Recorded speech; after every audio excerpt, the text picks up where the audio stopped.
जय भीम, जय भीम। हाथ उठा के पूरी ताकत से बोलोगे। ये भक्ति जी के 50 वर्ष पूरा करने का जो ऐतिहासिक कार्यक्रम है, इसको पूरी दुनिया देखेगी। जोर से बोलना, हाथ उठा के जय भीम, जय भीम। बाबा साहब अम्बेडकर अमर है, बाबा साहब अम्बेडकर अमर है।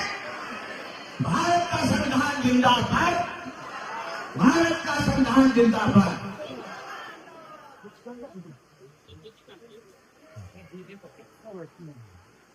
आज हम सब लोग परम पूज्य बनते हैं, जिन्होंने मेरे गृह जनपद बुलंदशहर जिसमें मैं भी पैदा हुआ,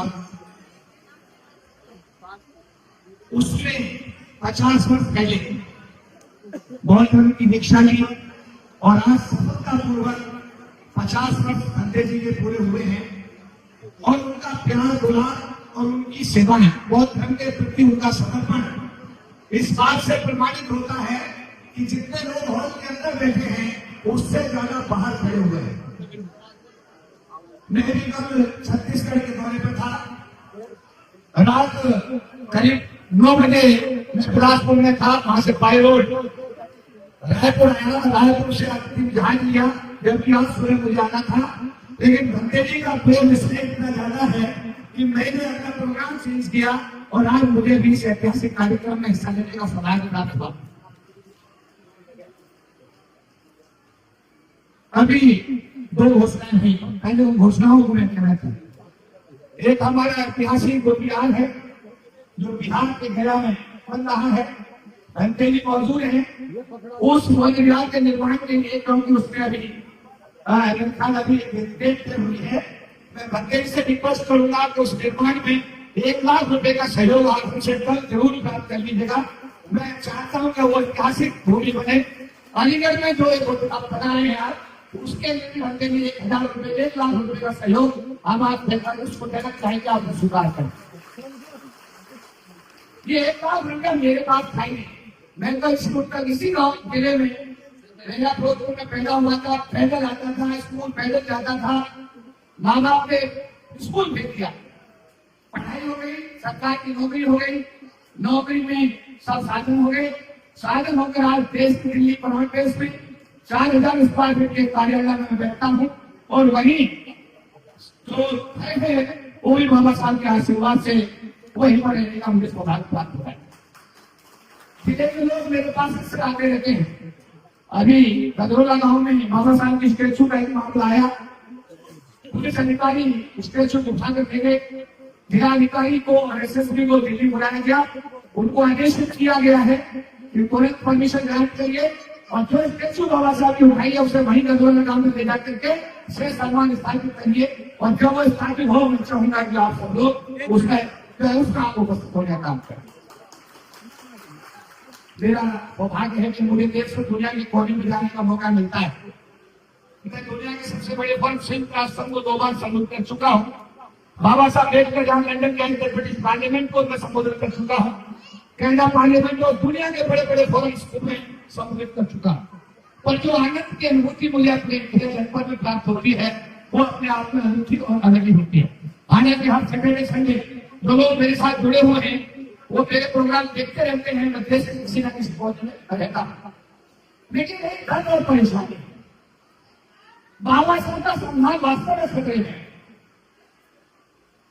बाबा साहब का संविधान इस समय खतरे में है और इसको बचाने की जिम्मेदारी किसी और की नहीं, बाबा साहब अम्बेडकर के अनुयायियों की है। अभी टोरंटो में पूरी दुनिया के लोग इकट्ठे हुए, कहते पूरे विश्व को जाति मुक्त बनाना था। मैंने कहा जाति को भारत में मत कीजिए, लेबोरेटरी को भारत कीजिए। जब तक भारत से जातिवाद खत्म नहीं होगा, दुनिया में जातिवाद कैसे खत्म हो सकता है? तो उसमें तय हुआ कि इस विषय में भारत में काम होना चाहिए। अब यहाँ जो स्थिति बन रही है भारत में, एक राय कोर्ट बाबा साहब लेकर गए। आजकल बताया जा रहा है कि वोट ऑफ राइट का भी मामला खत्म हो रहा है, क्योंकि सारा मामला मशीनों के द्वारा तय किया जा रहा है। तो ये जो स्थिति पैदा हो गई है, आरक्षण से 40 लाख लोग सरकार की नौकरी में आकर बाबू बनी IAS बने, आज वो आरक्षण ही खत्म हो गया क्योंकि सरकार की नौकरी खत्म हो गई और जुडिशरी में आरक्षण की व्यवस्था हो ही नहीं है। हमारे समाज की स्थिति पद से पत्थर होती जा रही है और मेरा निवेदन है कि जो साधे संपन्न लोग हैं वो लोग इस जिम्मेदारी को ग्रहण करें और इस जिम्मेदारी को समझें और वो इस लड़ाई का हिस्सा बने, आंदोलन का हिस्सा बने। अगर आंदोलन नहीं होगा, एकजुट नहीं होंगे तो मुझे लगता है मेरा फिर बहुत कठिन होगा।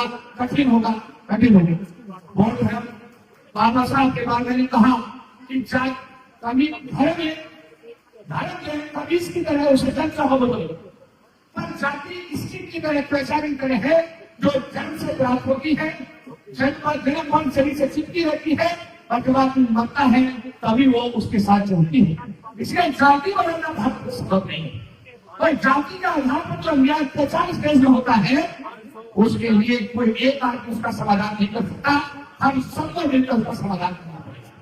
आज भगत जी के 50 तक पूरा होने के मौके पर मैं ये कहूंगा कि क्योंकि ये मेरा गृह जनपद है, मैं यही पढ़ा पढ़ा हूँ, CIP कॉलेज से मैंने BSc किया, मेरे कॉलेज से जाकर मैंने आगे पोस्ट ग्रेजुएशन किया, मैंने यहीं से 12वीं पास किया और जो कुछ भी मैं हूँ अपने जिले की वजह से हूँ।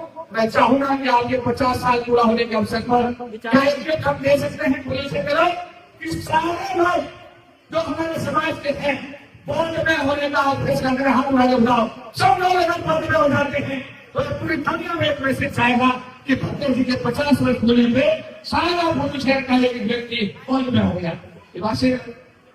क्योंकि संविधान खतरे में संविधान का बाबा साहब ने नहीं देखा, ऐसा प्रचार पूरे देश में हो रहा है। 30 नवंबर को पिछले हर साल एक प्रोग्राम होता है, इंडिया गेट एक माइलस्टोन जहां दुनिया देखती है। 30 नवंबर को पूरे देश के लोग बुलाए जा रहे दिल्ली में, वहां पर आप लोगों के गले में सिर का पट्टा होगा, हाथ में आपके संविधान होगा और पंछी का झंडा लेकर के इंडिया गेट से सब लोग विज्ञान भवन जाएंगे।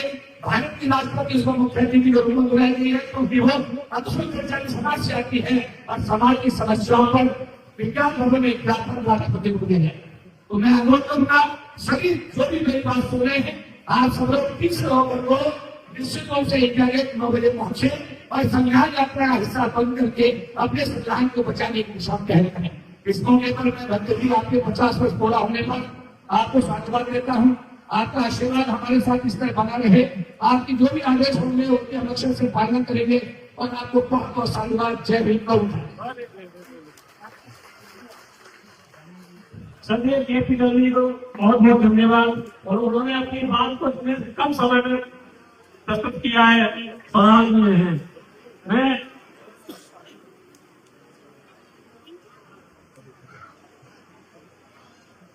हमारे बीच में परम श्रद्धेय